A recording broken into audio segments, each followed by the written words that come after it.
Assalamualaikum warahmatullahi wabarakatuh. Salam sejahtera bagi kita semuanya. Sebelum kita mulai presentasi ini, izinkan saya perkenalkan diri terlebih dahulu ya Bapak Ibu sekalian. Perkenalkan, nama saya Angga Wisnu Adianto. Saya berasal dari program studi Teknik Mesin angkatan 2018. Saya di sini menjadi salah satu anggota dari KKN di Padukuhan Karang KKN PPN UGM tahun 2021 ini. Sebelum kita memulai presentasi ini, izinkan saya untuk mengingatkan kepada Bapak Ibu sekalian untuk selalu menaati protokol kesehatan, yaitu dengan menjaga jarak, memakai masker, dan selalu mencuci tangan. Nah, pada kesempatan kali ini, saya akan memaparkan atau mempresentasikan program kerja pertama saya, yaitu adalah pengenalan filter air skala rumah tangga sebagai kebutuhan usaha dan keseharian masyarakat. Pasti Bapak Ibu sekalian bertanya-tanya, kenapa saya membuat program kerja ini? Alasan saya untuk membuat program ini karena saya melihat di kehidupan kita tidak jauh dari kebutuhan air bersih, yang mana air tersebut banyak dikonsumsi maupun digunakan untuk kebutuhan sehari-hari, bahkan untuk kebutuhan usaha. Oleh sebab itu, gimana caranya agar air yang kotor atau air yang mengandung zat kimia atau mengandung zat yang berbahaya bagi tubuh kita agar diminimalisir, agar menjadi air bersih yang layak untuk dipakai. Sebelum memasuki materi utama, di sini saya akan menjelaskan apa sih air itu. Air merupakan zat dengan unsur kimia H2O yang paling penting dalam kehidupan setelah udara, di mana seluruh elemen bumi ini pasti membutuhkan air. Tidak bisa dipungkiri bahwasanya 2/3 bagian tubuh manusia pasti terdiri dari air. Oleh sebab itu, tidak ada manusia yang dapat hidup sekitar 4-5 hari tanpa minum air. Selanjutnya, apa sih manfaat air bagi kehidupan manusia? Yang pertama adalah untuk menjaga kesehatan tubuh dan kebersihan diri, di mana air dibutuhkan untuk menjaga metabolisme sel dalam tubuh kita, dan juga air dibutuhkan untuk membersihkan diri, membersihkan peralatan dapur, dan untuk memasak dan mencuci bahan makanan. Yang kedua adalah kebutuhan sehari-hari, di mana kebutuhan air bersih ini digunakan untuk tempat ibadah, perkantoran, fasilitas umum, dan lain sebagainya. Yang ketiga adalah menunjang kegiatan usaha dan produksi. Air sangat dibutuhkan untuk penunjang kegiatan usaha dan produksi, seperti pada usaha pertanian, peternakan, perikanan, industri, dan lain sebagainya. Yang selanjutnya adalah sebagai sumber tenaga, di mana air menjadi sumber bahan utama bagi PLTA maupun mesin uap, dan juga sebagai pendingin mesin pada kendaraan. Jenis air berdasarkan sumbernya, air dibedakan menjadi 3. Yang pertama adalah air angkasa atau air hujan. Seperti namanya, air ini berasal dari hujan. Walaupun pada saat presipitasi merupakan air yang paling bersih, air tersebut cenderung mengalami pencemaran ketika berada di atmosfer. Pencemaran berlangsung di atmosfer itu dapat disebabkan oleh partikel debu, mikroorganisme, serta gas misal gas karbon dioksida, nitrogen, dan amonia. Yang kedua adalah air permukaan. Air ini dapat ditemukan di sungai, danau, telaga, waduk, air terjun, rawa, dan sumur permukaan. Air ini bersumber dari air hujan yang sudah mencapai permukaan bumi. Dan yang terakhir adalah air tanah. Air tanah ini adalah air yang berasal dari dalam tanah. Air ini berasal juga dari air hujan yang telah mengalami peresapan ke dalam tanah. Air ini termasuk air yang paling bersih karena air ini sudah mengalami berbagai filtrasi dari tanah, sehingga air yang ada di dalam tanah memiliki kualitas yang cukup baik.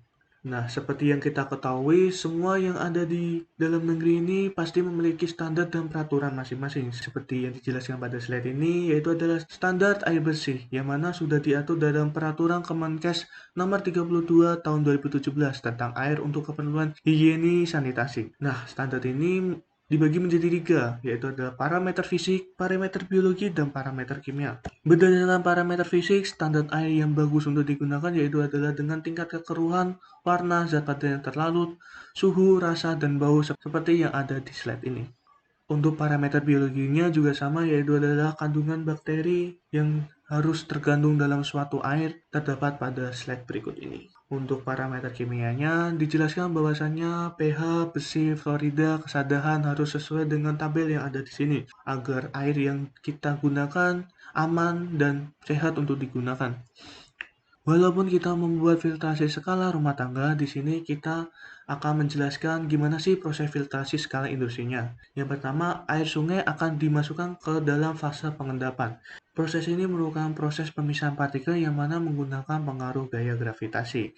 Setelah partikel mengalami pengendapan, air akan menuju ke fase selanjutnya, yaitu ada fase koagulasi dan flokulasi. Pada fase ini merupakan fase pemisahan partikel koloid di dalam zat cair dengan cara menambahkan bahan koagulan. Proses ini dilakukan dengan cara menambahkan dan melarutkan bahan koagulan dalam air di dalam unit pencampuran sehingga akan terbentuk vlog di dalam ruang flokuasi.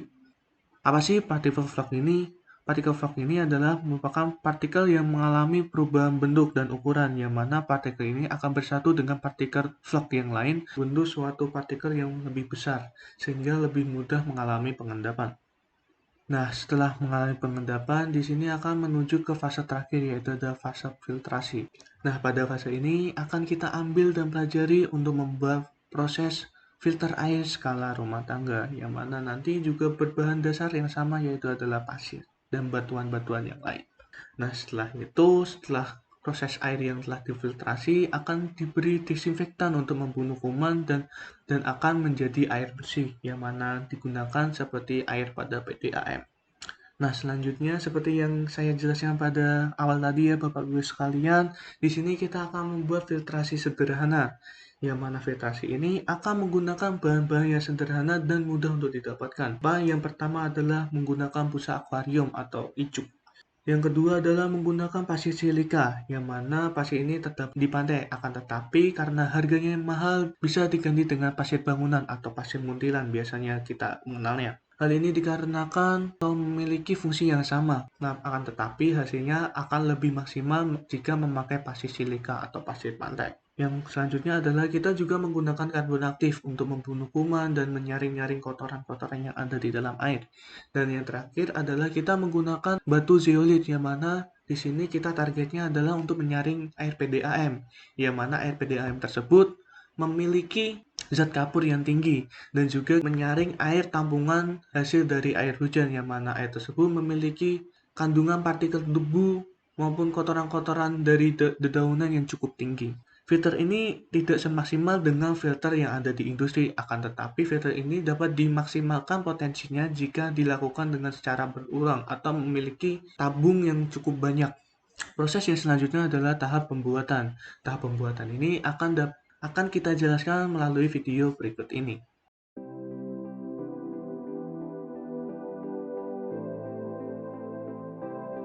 Nah, pada kesempatan kali ini kita akan membahas bagaimana cara pembuatan dari filter air skala rumah tangga ini. Nah, apa aja sih bahan-bahan yang dibutuhkan untuk pembuatan filter air ini? Yang pertama adalah karbon aktif yang dapat ditemukan di dalam akuarium. Yang kedua adalah doff berukuran 4 inch.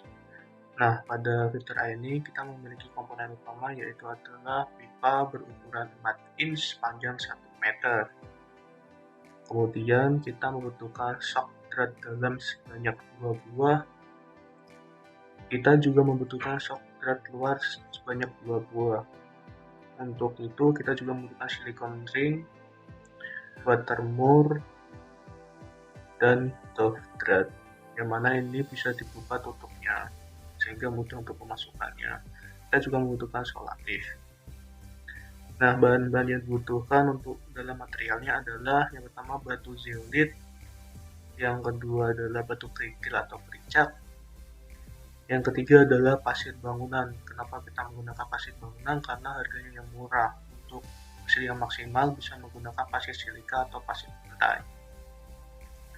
Nah, begitulah alat-alat dan bahan yang perlu diperlukan. Selanjutnya adalah step by step gimana cara membuatnya.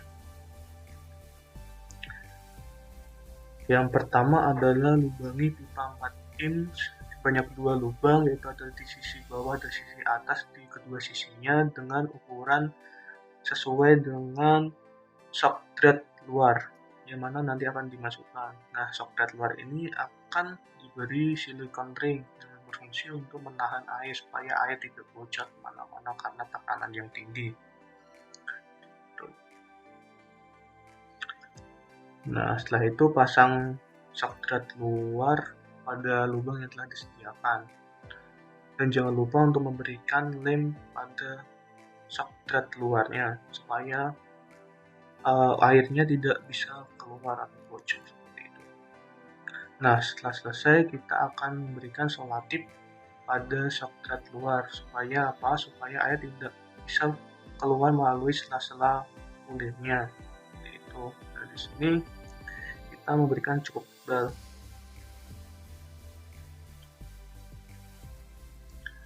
Nah, setelah selesai kita akan memberikan silikon ring supaya apa? Supaya nanti airnya tidak mudah untuk keluarnya dan juga untuk mengencangkan shock thread luar dan shock thread dalam.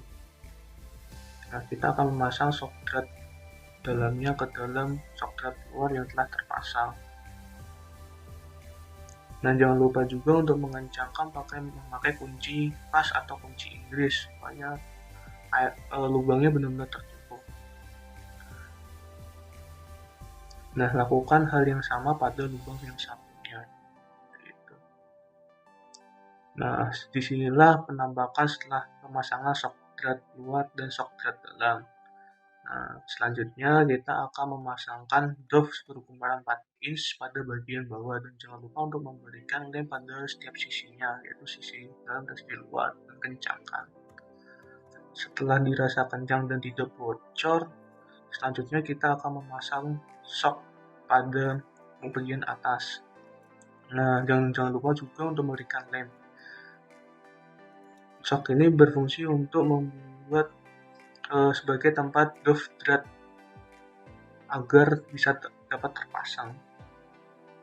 Nah, pasangkan seperti ini dan jangan lupa untuk kencangkan, jangan sampai ada bagian yang bocor.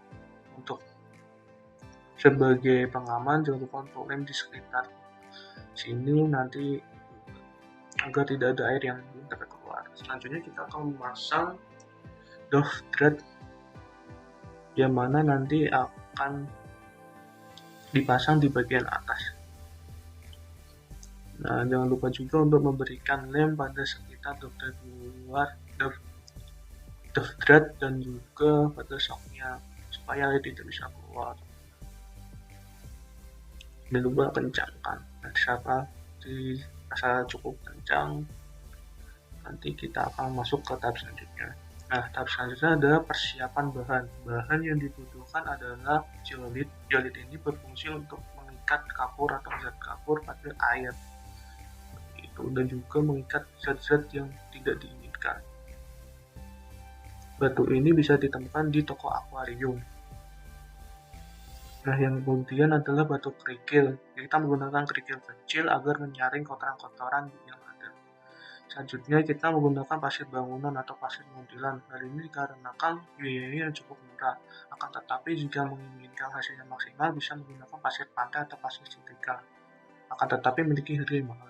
Nah, untuk sebagai agar materialnya tidak tercecer kemana-mana atau terbawa oleh arus, kita menggunakan jaring ikan, yang mana jaring ini akan dibuat seperti keranjang dan akan di stapler di dua sisinya agar seperti keranjang seperti ini. Nah, untuk kekuatannya lebih baik untuk dijahit karena kita ya udah kita menggunakan stapler karena dia cukup kuat. Nah, hasilnya akan seperti ini. Ini adalah pada kerikil yang sudah dikantongin. Dan ini adalah batu zeolit yang beserta kantongnya yang telah kita buat. Dan di sini karbon aktif kita tidak perlu membuatkan wadah karena pada saat kita membeli di toko akuarium, karbon aktifnya sudah dalam wadah seperti ini. Jadi ini sudah bagus dan tinggal kita memasukkan saja.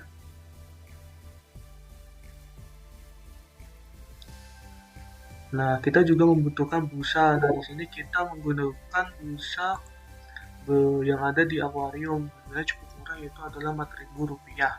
Jadi, nah, jangan lupa juga untuk memotong bagian shock thread-nya karena dapat mengganggu. Nah, di sini cara memasukkannya yaitu kita memasang jaring terlebih dahulu dari belakangnya, kemudian kita memasukkan batuan atau material yang ada. Di sini kita masukkan kerikil.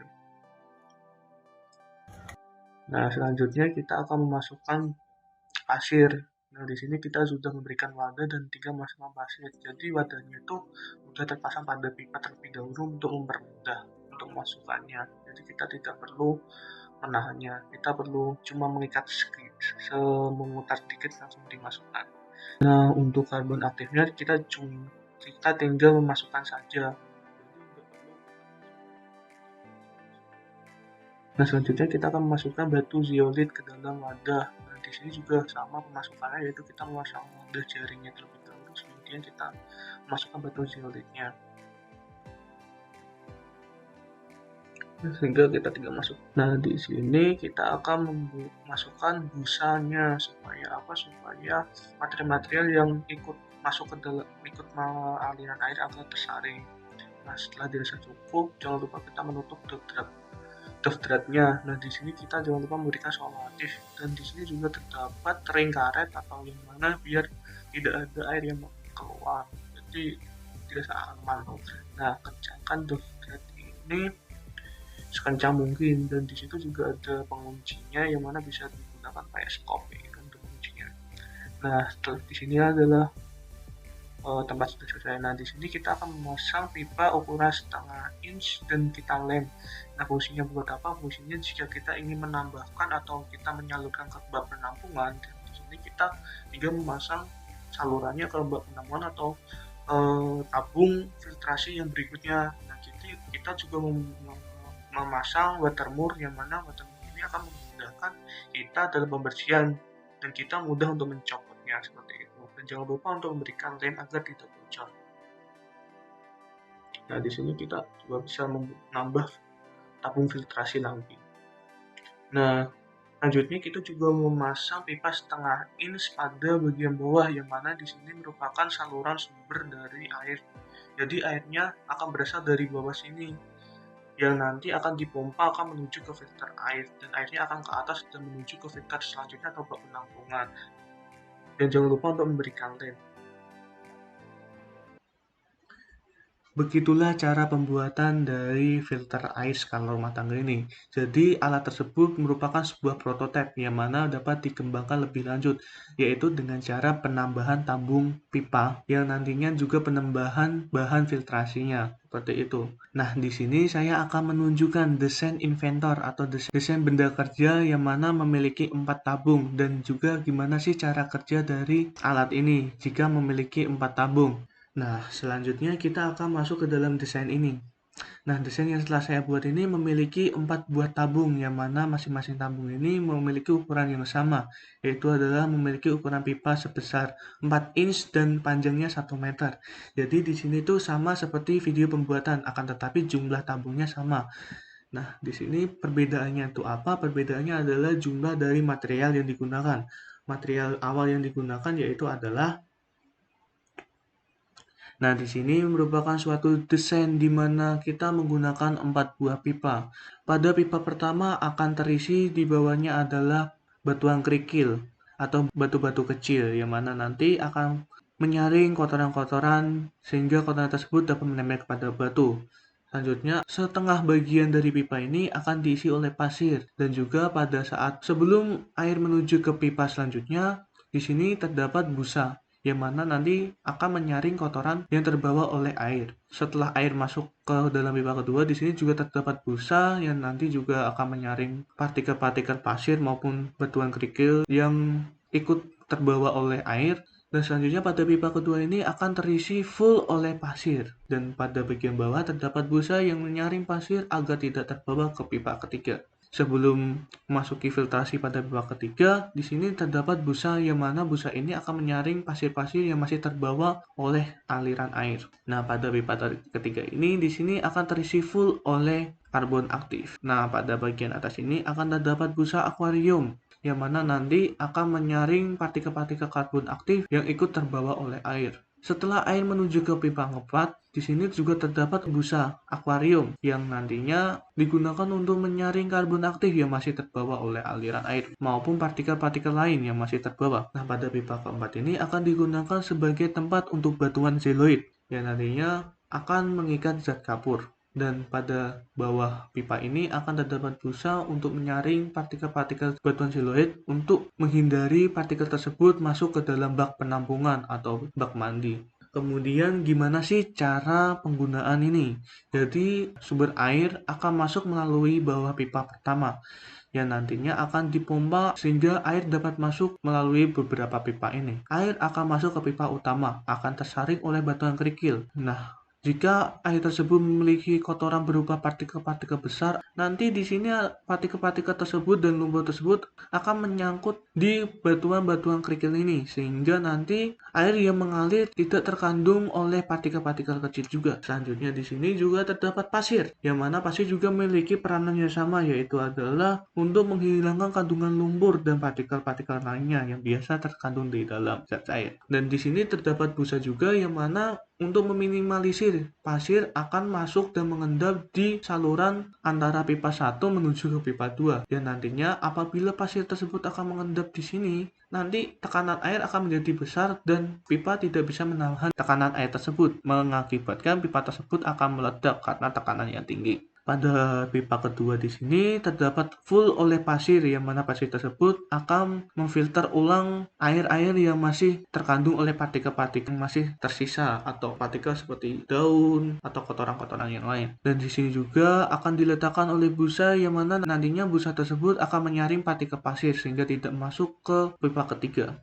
Pada pipa ketiga terdapat juga busa akuarium yang nantinya akan menyaring air-air yang masih terkandung oleh pasir atau material lain pada pipa pertama dan pipa kedua. Nah, pada pipa ketiga ini akan full oleh karbon aktif. Karbon aktif ini sangat efektif yang digunakan untuk menjernihkan air. Bahkan air keruh dan berwarna coklat sekalipun akan berubah menjadi jernih setelah disaring melalui saringan karbon aktif ini. Nah, di sini juga terdapat busa akuarium yang mana akan menyaring air dari partikel karbon aktif yang terbawa oleh air, sehingga nantinya pada pipa keempat tidak tergantung oleh partikel-partikel karbon aktif. Setelah air menuju ke pipa keempat, di sini akan terdapat busa akuarium lagi yang berfungsi untuk menyaring atau memfilter dia masih tergantung oleh material-material bawaan dari air. Nah, di sini pada pipa keempat ini full oleh batu zeoloid, yang mana batu zeoloid ini memiliki sifat pengikat terhadap mineral, termasuk zat kapur. Sehingga jika sumber air memiliki kadar mineral yang cukup tinggi, maka pasir zeoloid mampu mereduksinya hingga tingkat wajar.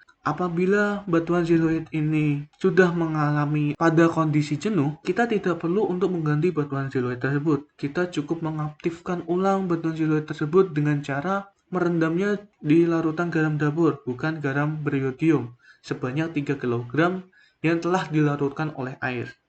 Sehingga di sini kita dapat memangkas pengeluaran untuk penggantian batuan zeoloid ini.